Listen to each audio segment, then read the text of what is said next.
नमस्कार, मैं doctor Arvind Bansal, associate professor BCB.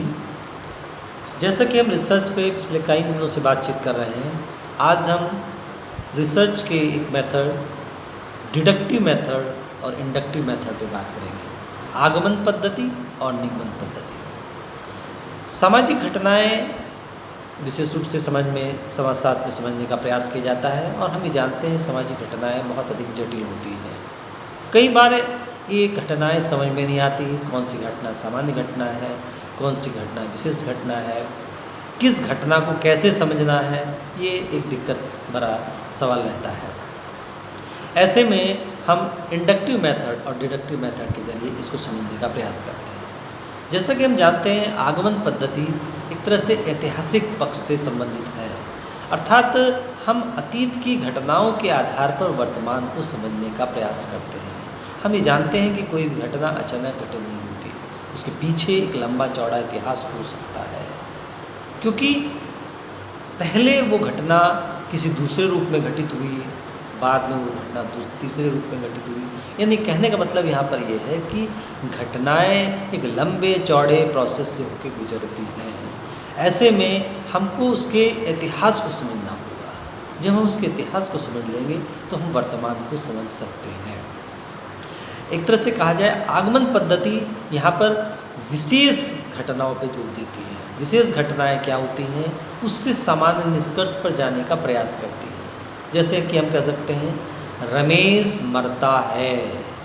Ramesh एक विशेष आदमी है, वो मरता है, यानी विशिष्ट बात है। उससे हम कह सकते हैं रमेश मरता है, क्योंकि हम ये जानते हैं कि प्रत्येक मनुष्य मरते हैं, एक सामान्य बात है। जिसने जन्म लिया है वो एक न एक दिन मर जाएगा, इसलिए रमेश भी एक न एक दिन मर जाएगा।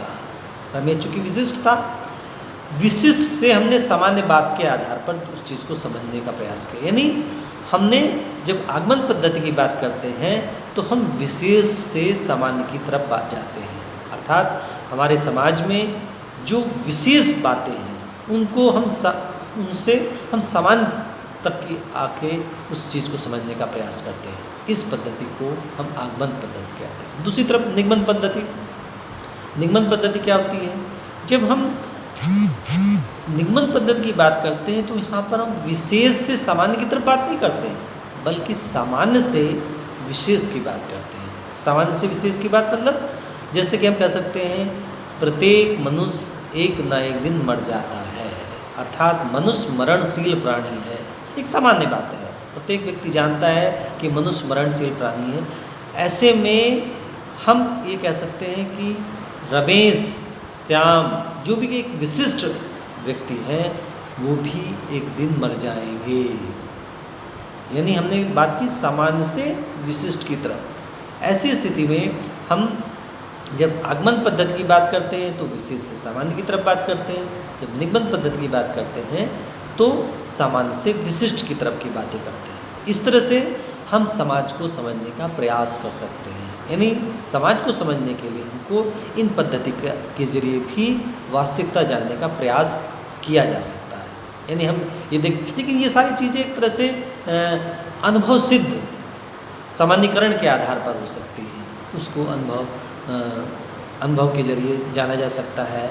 यानी कहने का मतलब, रिसर्च में आगमन पद्धति और निगमन पद्धति के जरिए हम वर्तमान समय की स्थिति को जानने का प्रयास कर सकते हैं।